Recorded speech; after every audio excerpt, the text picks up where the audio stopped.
इस कार्यक्रम के निवेदक हैं बाल ब्रह्मचारिणी जयू दीदी, पूनम दीदी, श्री कुंथु सागर विद्या शोध संस्थान आलते, श्री क्षेत्र कुंथुगिरी तीर्थ हाथ कडंगली, जिला कोल्हापुर, महाराष्ट्र।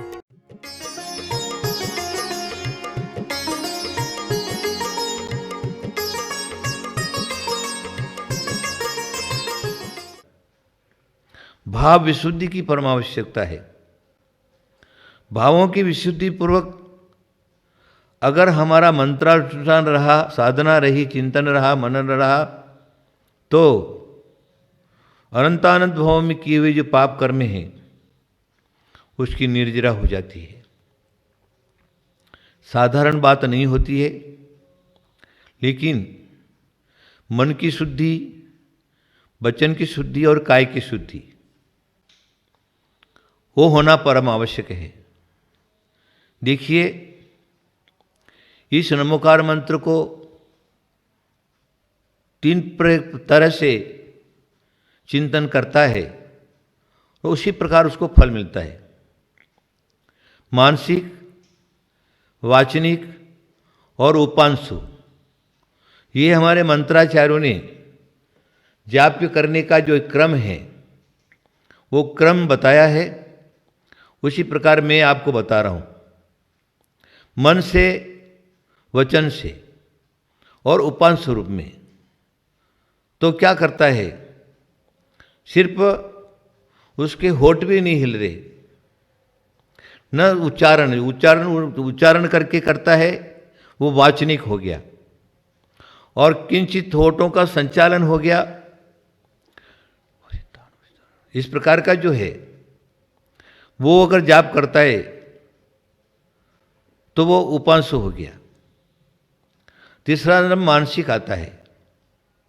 तो मानसिक जो जाप्य है वो मानसिक जाप्य न वाचनिक है, न होठ हिल रहा है, सिर्फ एकांत स्थान में आसन जमाकर और स्थिर चित्त होकर के मन वचन काय को कंट्रोल करते हुए अपने मन के अंदर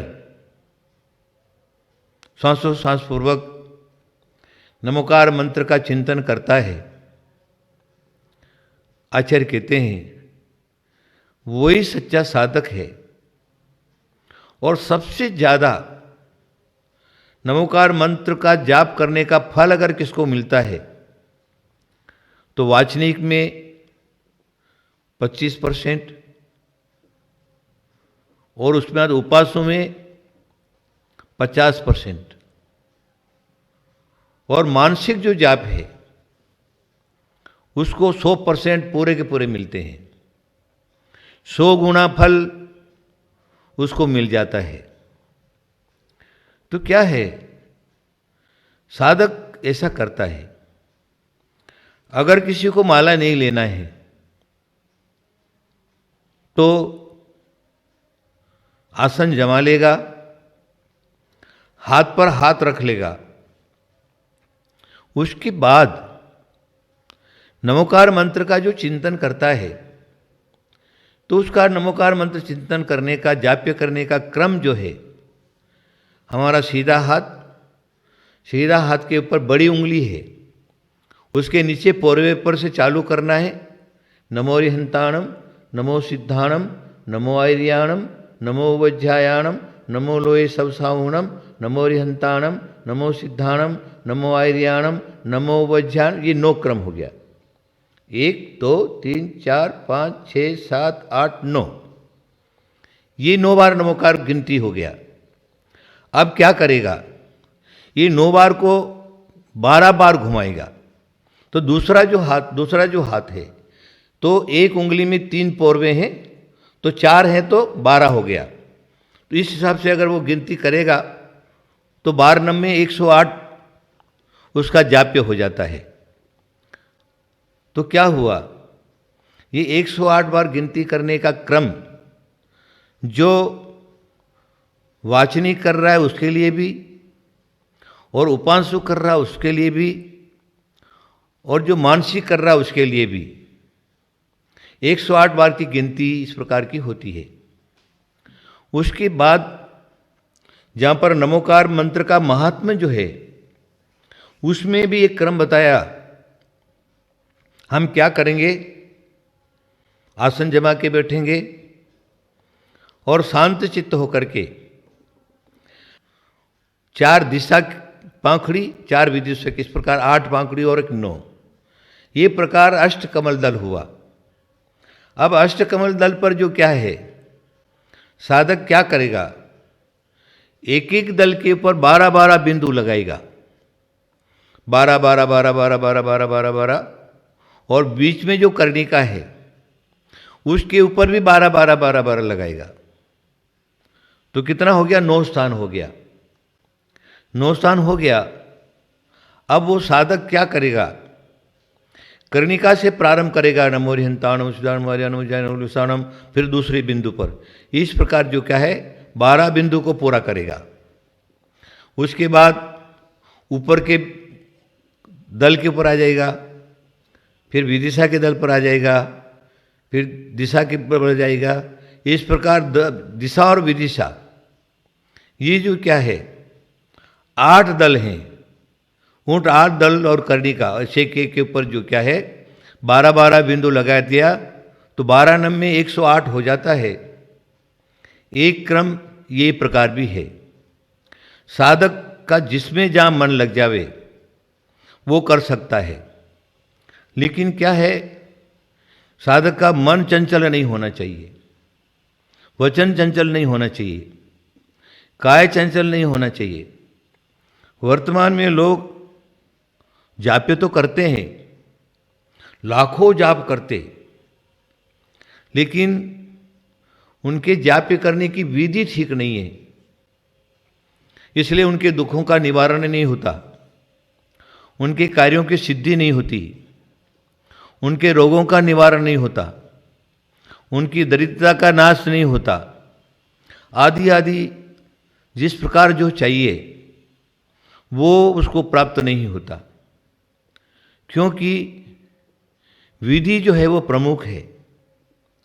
हमारे जैनाचार्यों ने कहा है कि वो क्या करे, अगर उसको मंत्र जाप्य वगैरह करना है तो साधारणतः मोक्ष प्राप्ति के लिए, आत्म शांति के लिए, आत्मिक सुख के लिए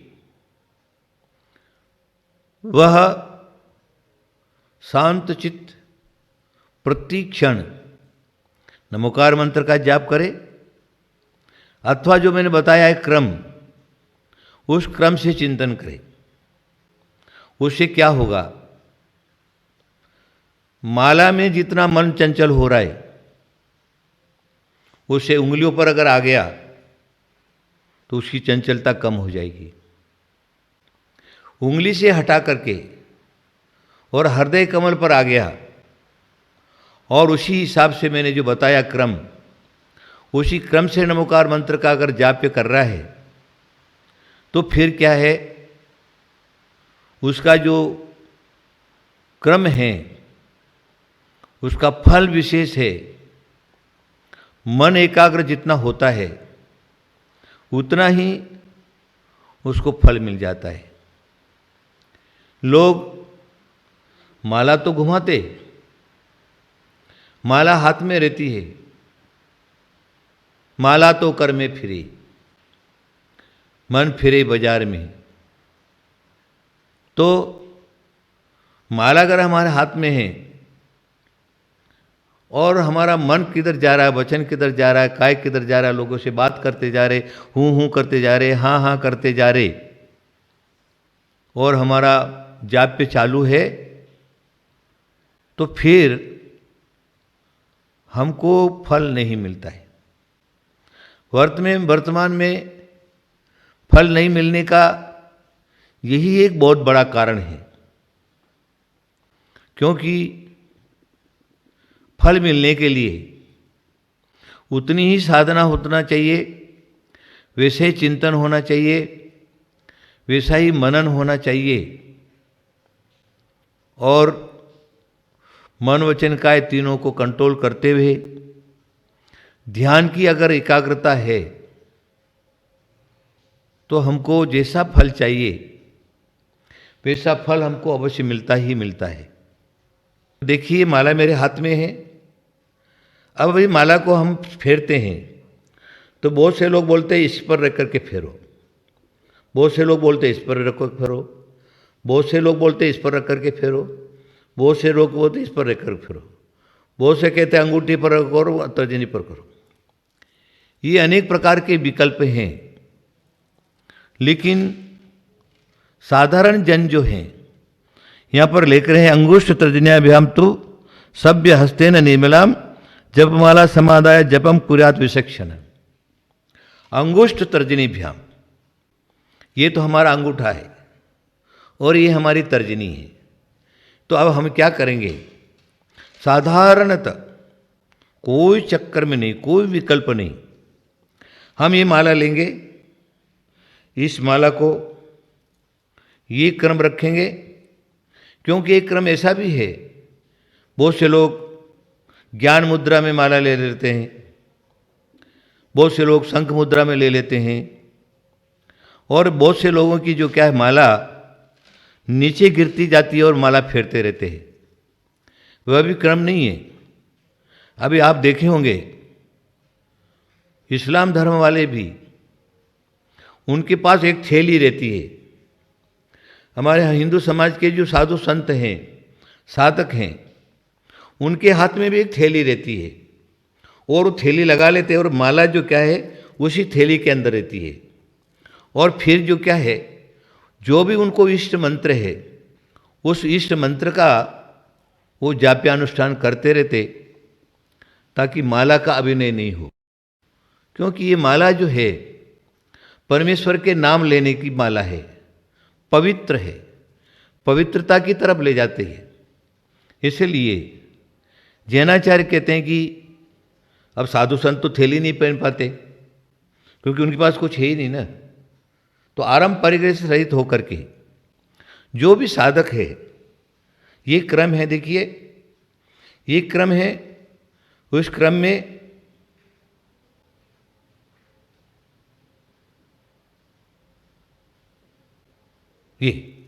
ये तर्जनी और ये अंगूठा। अब यहाँ पर मंत्राचार्य कह रहे हैं ये जाप करने का क्रम तो ठीक है, लेकिन यहाँ पर कह रहे हैं कि मणि के पर नाखून नहीं लगने का। अगर नाखून लगता है तो माला फेरने का फल नहीं मिलता। तो नाखून कैसे है, जैसे ऐसे ऐसे जो नाखून लगा करके बहुत से लोग जाप करते हैं ना, तो उसका मंत्राचार्य निषेध कर रहे हैं कि नाखून नहीं लगना, फेरना है तो ऐसे फेरने का। ये हम फेर रहे हैं ना, इसमें नाखून नहीं लग रहा है।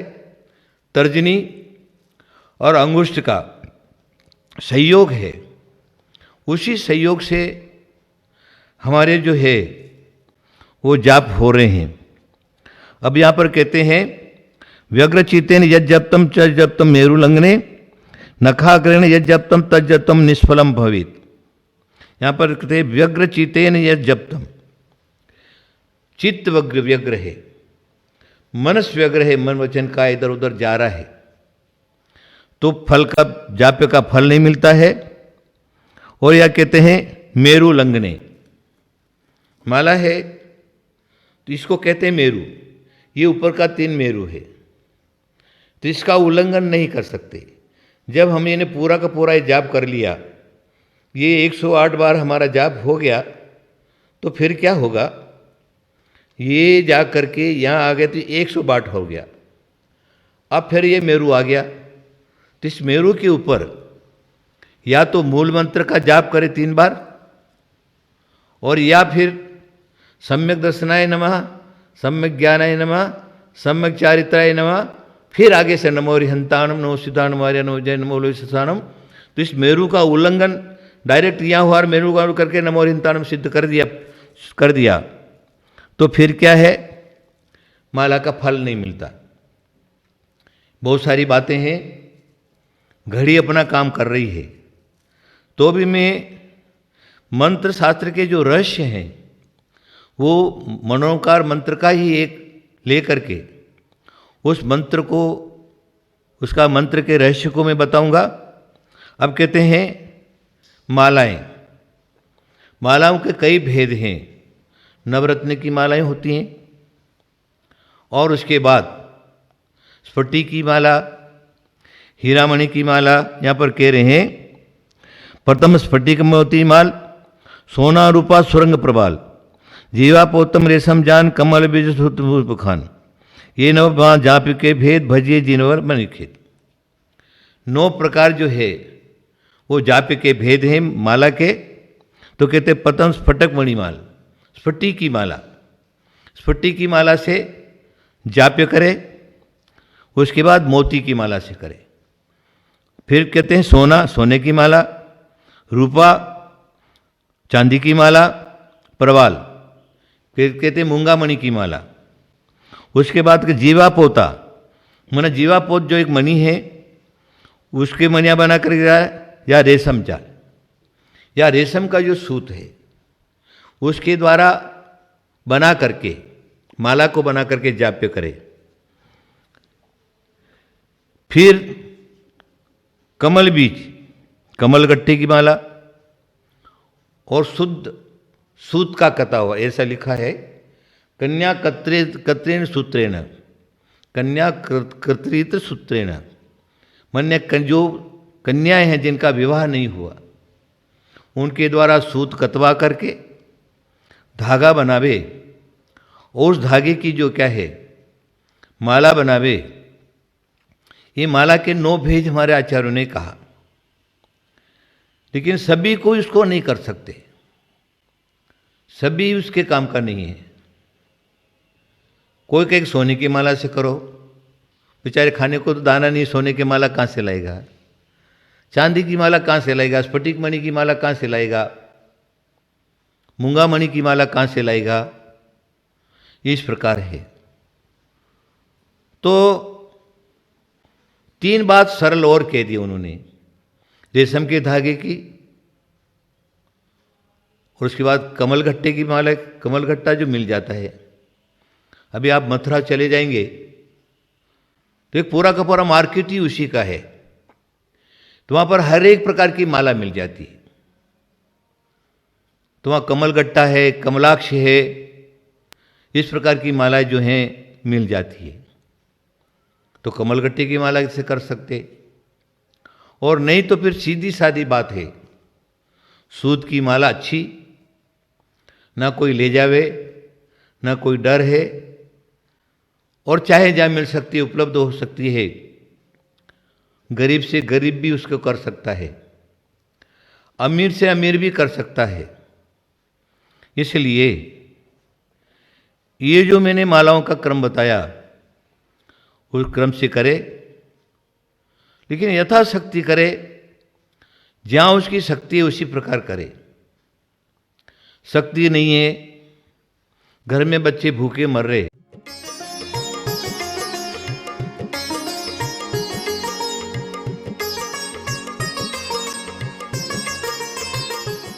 इस कार्यक्रम के निवेदक थे बाल ब्रह्मचारिणी जयू दीदी, पूनम दीदी, श्री कुंथु सागर विद्या शोध संस्थान आलते, श्री क्षेत्र कुंथुगिरी तीर्थ हाथ कडंगले, जिला कोल्हापुर, महाराष्ट्र।